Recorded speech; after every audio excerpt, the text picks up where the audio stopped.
Bienvenue sur la chaîne Tour d'Afrique News. On commence avec cette actualité. Fin janvier 2026, Niamey, la capitale du Niger, a été frappée par une attaque majeure contre l'aéroport international Diori Hamani et la base aérienne 101, faisant des dizaines de morts et de blessés et ravivant la crise sécuritaire au Sahel. Cette offensive n'est pas seulement une tragédie humaine. Elle est devenue le centre d'un bras de fer narratif entre accusations politiques et revendications terroristes. D'un côté, l'État islamique a affirmé être l'auteur de l'attaque, présentant ses combattants comme responsables d'un assaut coordonné sur ses infrastructures stratégiques.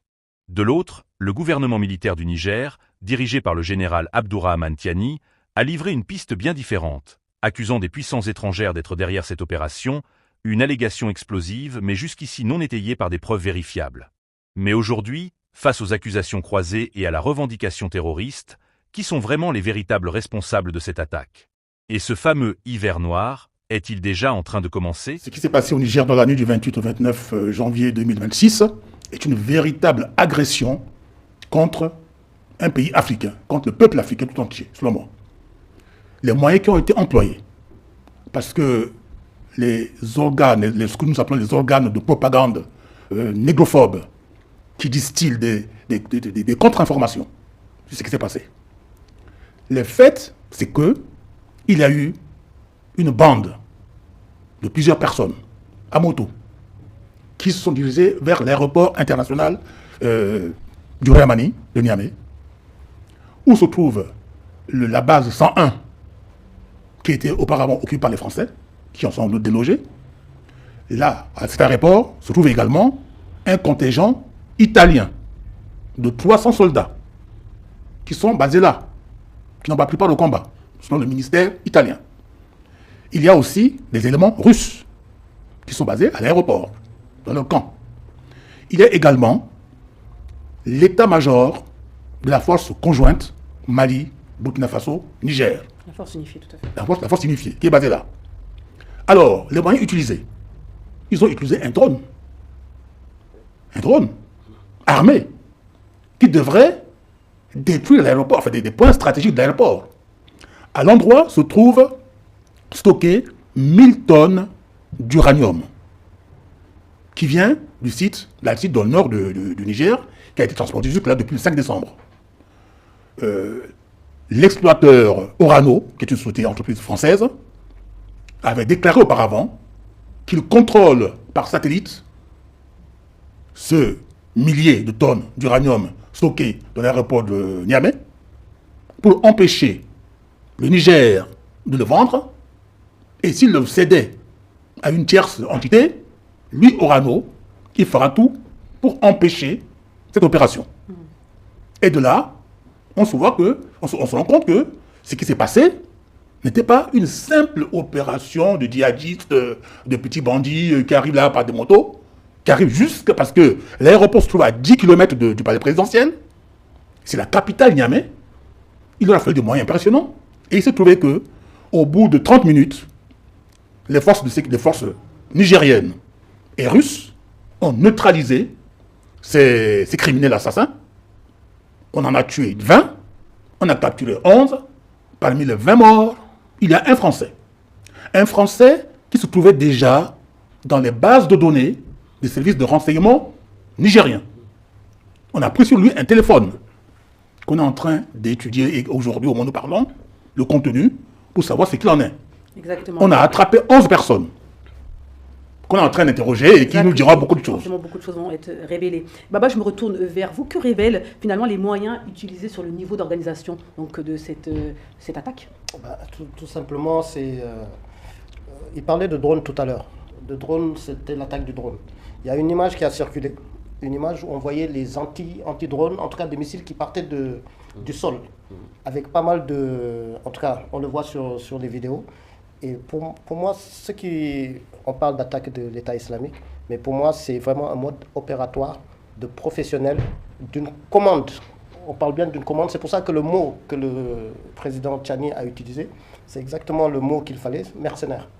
Parce qu'en d'autres temps, on allait parler de terrorisme, mais le terrorisme, généralement, leur mode opératoire, c'est attaquer, c'est faire beaucoup plus de dégâts, attaquer et marquer les esprits. Donc en s'en prenant généralement à des populations ou allant au centre de Niamey.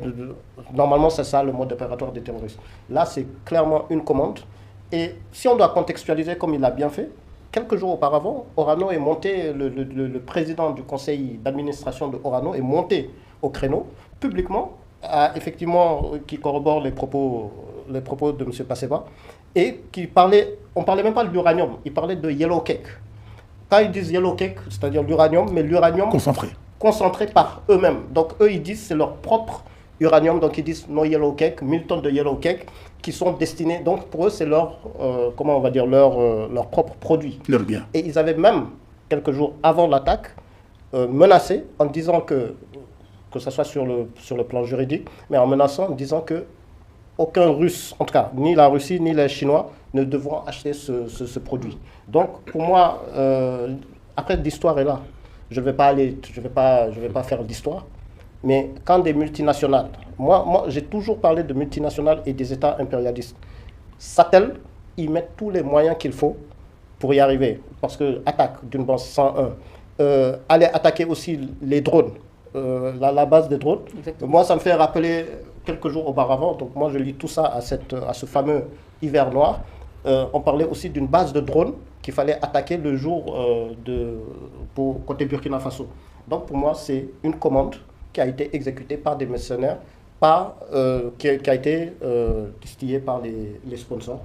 Vous l'avez dit, on l'a dit, vous l'avez répété à maintes reprises, effectivement, l'aéroport c'est un endroit, c'est un lieu très stratégique, oui, au vu de toutes les bataillons qu'il y avait, au lieu où il y avait aussi effectivement 1000 tonnes, on ne l'a pas assez répété, oui, 1000 tonnes d'uranium, vous l'avez dit par rapport à Orano, donc lieu extrêmement stratégique. Comment se fait-il aujourd'hui que, donc ce lieu hautement stratégique, en principe hautement sécurisé, comment se fait-il qu'on puisse avoir accès de cette manière-là à ce lieu-là? Est-ce qu'on peut parler de complicité locale ou de défaillance en termes de dispositifs de sécurité? Docteur Camara. C'est vrai que, bon, je ne veux pas revenir sur les propos de mes deux prédécesseurs. C'est vrai que c'est étonnant quand on voit l'ingéniosité avec laquelle ils ont procédé à cette attaque, quand on voit l'aspect stratégique donc, de ces lieux-là, et le fait qu'il y ait une présence militaire assez forte, notamment de la force unifiée. Donc on se dit quand même, soit ces gens-là sont devenus subitement très professionnels, très forts, soit ils ont sans doute bénéficié des complicités. Donc ce qui est étonnant, c'est vrai que c'est de voir à quel point, donc si c'est avéré, comment des multinationales sont prêtes à tout pour justement récupérer ce qu'ils prétendent être leur dû. Et donc ils sont prêts à faire des alliances, donc ça c'est des alliances, on va dire avec le diable s'il le faut, quitte à ce que cela finisse par se retourner contre eux. C'est ce qui est vraiment étonnant. Et c'est vrai que on ne peut pas considérer que ce soit une simple coïncidence. Entre le fait que dans ce lieu-là, il y avait autant d'uranium stocké, et on sait bien le litige qui existe aujourd'hui entre l'État du Niger et cette entreprise, donc Orano, donc à propos justement de ce stock d'uranium, et on ne comprend pas très bien comment des éléments donc djihadistes ont pu disposer par exemple de ce drone-là. Je ne reviens pas sur le propos de Baba. Donc on est obligé un petit peu de considérer qu'il y a sans doute eu des complicités. L'enquête va sûrement montrer ces complicités-là, jusqu'à quel point donc, elles existent. Exactement. Et en ce moment-là. Mais on voit bien que le discours qui a été toujours tenu par les dirigeants de l'AES, à savoir, ce n'est pas simplement un problème interne. C'est-à-dire que ce n'est pas simplement la lutte qu'ils mènent contre le terrorisme n'est pas un phénomène interne, c'est aussi lié au fait qu'ils dérangent et qu'un certain nombre de puissances ou un certain nombre d'intérêts internationaux sont prêts à s'allier à ces djihadistes pour pouvoir arriver à leur fin. Et ça, c'est vraiment regrettable. Monsieur Passema, vous l'avez dit en introduction, en propos introductif, effectivement, il y a eu des morts, donc une vingtaine de morts, et quand même 11 personnes qui ont été capturées. Donc, en principe, on devrait avoir des informations importantes concernant donc, le déroulement, concernant éventuellement s'il y a eu des complicités locales ou pas. Des téléphones ont été aussi récupérés. Donc, est-ce que vous avez des informations concernant le profil des assaillants? Alors, parce que vous parlez de finalement un blanc, mais le reste... Le reste, c'est des Africains qui parlaient dans différentes langues. Parce qu'ils parlaient Haoussa. Tout à fait. Des Haoussa, pas du Niger, mais du Nigeria. Selon les échos qui sont parvenus. Ils sont venus en tout cas du Nigeria. Parce que le Niamey ne se trouve pas très très loin de la frontière avec le Nigeria. Donc l'aéroport se trouve à 10 km. Passer du Nigeria au Niger, c'est vite fait. ils étaient sur les motos. Alors, on peut se poser la question que s'ils avaient réussi à s'emparer de l'aéroport, est-ce qu'il n'est pas exclu qu'à des points stratégiques du pays, des troupes seraient positionnées pour éventuellement faire une marche sur la capitale? Heureusement que l'opération sur l'aéroport, parce que l'aéroport est un point névralgique, stratégique pour le pays. S'ils n'avaient plus possession de l'aéroport, parce qu'il fallait d'abord détruire la base de drones, les camps, la base militaire, et surtout la base militaire, aussi bien du Niger et des Russes. S'ils avaient réussi à s'emparer de cela. Donc là, les forces nigériennes vont se déployer pour essayer de libérer l'aéroport, laissant ainsi derrière eux le reste de la capitale. Il y a donc des risques que ceux qu'on a abattus et arrêtés ne constituent qu'un maillon d'une chaîne beaucoup plus importante, d'une opération d'une ampleur que nous ne connaissons pas encore aujourd'hui.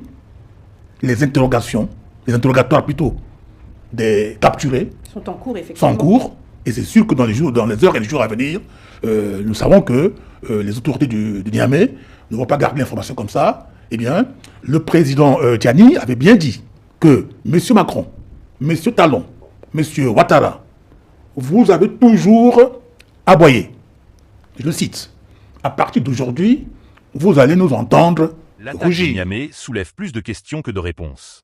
Entre revendications terroristes et accusations politiques, la vérité reste difficile à cerner.